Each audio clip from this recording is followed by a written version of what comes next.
Ouais les gars, comment vous allez? J'espère que vous allez bien.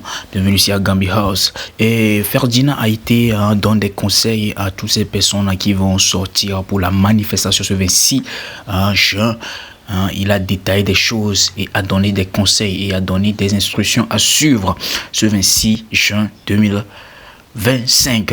Les gars, je vais vous laisser regarder la vidéo et l'explication et les astuces données par Ferdinand Haïti et on revient pour débriefer tous ensemble. Ciao, ciao. N'oubliez pas, abonnez-vous. Bisous.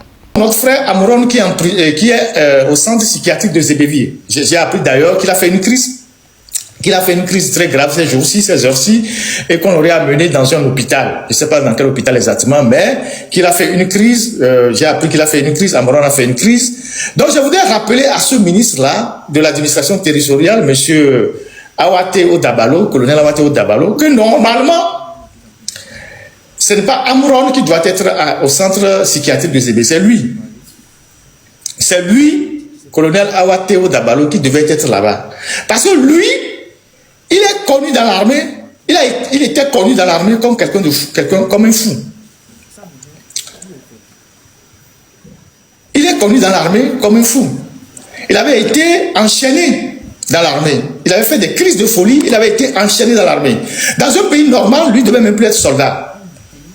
Je ne vous raconte pas des bobas, vous pouvez demander à tous les militaires. Il a fait des crises de folie dans l'armée. Dans les années 90, 92, tout ça, il a grandi à Kodjo-Viakopi d'abord. Il a grandi à Kodjo-Viakopi. Dans les années 92, 93, je pense qu'il y avait le domicile de son père à Kodjo-Viakopi. Il a grandi là-bas.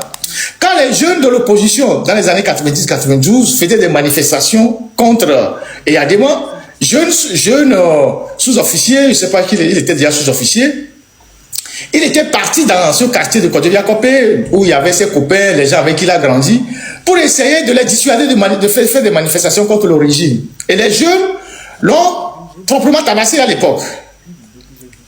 Les jeunes l'ont proprement tabassé à l'époque, dans le quartier de Kodjo-Viakopi là-bas. Et à l'époque, il est parti voir le Toyi qui était à la garde présidentielle pour lui demander des éléments pour aller frapper les jeunes. Et Toyi a refusé. Toyi lui a répondu que mais tu allais chercher la bagarre, il faut que tu ailles gérer ça. Et lui, il était fondamentalement contre les Gnassingbé, le colonel que vous voyez là, le ministre là. Et il ne disait que du mal de la famille Gnassingbé, le ministre Awate là. Et au point qu'on l'avait carrément même, on l'avait mis à l'écart. Il a fait des années sans promotion, jusqu'à ce que on le nomme préfet. Et Adima disait même qu'il était fou, parce qu'effectivement, il avait fait une crise de folie, il était même enchaîné dans l'armée. Et donc, après, Adima a eu pitié de lui, elle a nommé préfet à Mango. On sait tout ce qu'il a fait là-bas, Mango. On sait tout ce qu'il a fait là-bas, Mango. Les dérives, tout ça là. Jusqu'à ce qu'on le ramène à Lomé, préfecture d'Agoué, et aujourd'hui il est devenu ministre. C'est eux comme ça qui sont devenus les durs du système. Les extrémistes du système. Il va faire des cérémonies au camp de Téméja là-bas. Parce qu'ils font aussi des rituels au camp de Téméja. Il en fait partie. Donc aujourd'hui, c'est lui qui mobilise à Lomé les chefs de quartier, les chefs cantons, les jeunes, parce qu'on a mis de l'argent à sa disposition pour acheter les gens, pour casser les manifestations du 26, 27, 28. Ce que les jeunes t'ont fait en 92 là, tu t'avais frappé à Kodjo-Viakopi là. Là, tu n'as pas encore tiré les leçons de ça. Colonel Awate, ce que les jeunes ont fait avec toi à Kodjo-Viakopi dans les années 90, 92 là, ils t'ont bien fessé là. Tu n'as pas tiré les leçons de ça. Tu n'as tiré aucune leçon de ça. Aujourd'hui, c'est toi qui organises les scénarios de résistance pour casser la marche de tout un peuple. Mais hier, tu parlais très mal des Gnassingbé. Très mal de la famille Gnassingbé. Tu parlais très mal d'eux. Mais aujourd'hui, qui t'ont récupéré et qui t'ont donné un poste pour manger un peu parce que tu es à la retraite, c'est toi qui organises tout ça. Ne vous en faites pas. On verra entre vous tout ce que vous préparez et le peuple, à un moment donné, qui aura raison. Et donc, les jeunes qui vont dans les manifestations, il faut que vous activez sur WhatsApp tous les messages éphémères. La dernière fois, on a arrêté certains, c'est juste parce qu'ils ont des messages qu'ils ont gardés dans leur téléphone. Activez la rubrique des messages éphémères sur vos téléphones, sur vos trucs de WhatsApp. Vous mettrez 24 heures de disparition.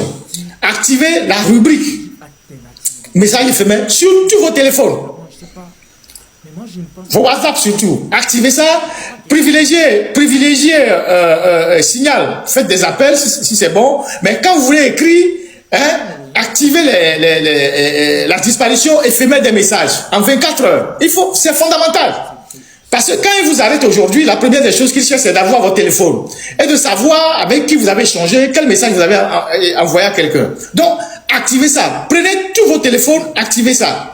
Et utilisez beaucoup plus Signal pour communiquer entre vous. C'est plus ou moins sécurisant. C'est ce que nous, beaucoup de journalistes, on utilise parce que ceux qui portent Signal, c'est des gens qui quand même ne permettent pas des intrusions de l'extérieur. Signal est mieux que Telegram. Utilisez Signal pour communiquer, c'est plus important, c'est plus sécurisé que WhatsApp, Telegram et tout ça. C'est important, c'est le genre de choses que je vous dis pour qu'on puisse vraiment avancer. Alors, donc, parlons de... le live sera assez intéressant. Il y a des gros dossiers qui attendent derrière, dans le live. J'évolue graduellement. Parlons de la désinformation. Vous savez qu'aujourd'hui, la désinformation, c'est la nouvelle drogue que les gens consomment sans modération, massivement. Et nous sommes dans une ère, dans une période où les gens ont des difficultés à faire le tri dans les informations, à rester lucide, à savoir qui fait quoi, qui ne fait pas quoi, quelle information est vraie, quelle information est fausse. Bon, nous les hommes de médias, on a énormément de techniques, on a assez de tact pour savoir quelle information est fausse, quelle information est vraie. Et donc aujourd'hui, le pouvoir de Lomé utilise énormément la désinformation. Et ils vont continuer par l'utiliser à fond parce que justement, c'est les gens qui sont sur la toile qui les dérangent. Et donc, vous allez voir que ces derniers temps, ils ont multiplié des trucs sur les réseaux sociaux, ils ont fait passer des écrits, que voilà, Ferdinand, il est au service de la France, ils ont dit ça au service de Zagabambo, que c'est la France qui est en train de monter les Ferdinand pour déstabiliser le régime de Faure Gnassingbé. Si c'est le cas, alors c'est une bonne nouvelle. Parce que Faure, c'est un produit exclusif de la France. Si aujourd'hui, c'est eux qui nous l'apprennent, hein, moi je ne sais pas, parce que moi, dans mon exil où je me cherche, j'ai passé 2 ans à dormir chez les gens, qu'on dise que c'est la France, et ils ont dit ça aussi de Zagabambo. C'est le seul argument qui leur reste, parce qu'en fait, ils sont en train de nager ils sont en train de chercher des bouées de sauvetage. Donc il faut qu'ils inventent des histoires à dormir debout. Je voudrais que la technique nous passe le capture d'écran de ce qu'ils ont fait passer il y a quelques jours sur l'attaque qui a eu lieu de l'autre côté au nord du Togo, où ils disent que voilà ce qu'ils ont écrit, voilà un de leurs faux comptes sur Facebook. Si vous pouvez signaler ce compte-là, Écho du Togo, signalez-le massivement pour que Facebook puisse supprimer ce compte-là. Voilà ce qu'ils ont écrit, que Ferdinand a été le communicant officieux des groupes terroristes qui sévissent dans le Sahel. Écoutez très bien. Vous entendez ça? Écoutez très bien. Ferdinand a été le communicant officieux des groupes terroristes qui sévissent dans le Sahel. La récente attaque terroriste du 8 juin 2025 contre nos forces de défense et de sécurité à Kwepakandi n'est malheureusement pas le fruit du hasard. Elle s'inscrit dans une logique bien tracée où la communication et l'activisme politique de certains individus protégés par la France. Écoutez très bien, certains individus protégés par la France a ouvert la voie aux attaques djihadistes. Le timing des attaques terroristes, je voudrais que vous notez cette phrase-là. Le timing des attaques terroristes est d'une troublante coïncidence avec l'agitation de ces activistes. Vous écoutez ça? C'est-à-dire, ça fait les premières attaques qui ont eu au Togo, à Kwepakandi ou bien dans le Pendjal, je pense que c'est déjà dans les années 2020. Dans les années 2020, déjà, il y avait les premières attaques djihadistes là-bas. Et le Togo n'est pas le seul pays qui est attaqué.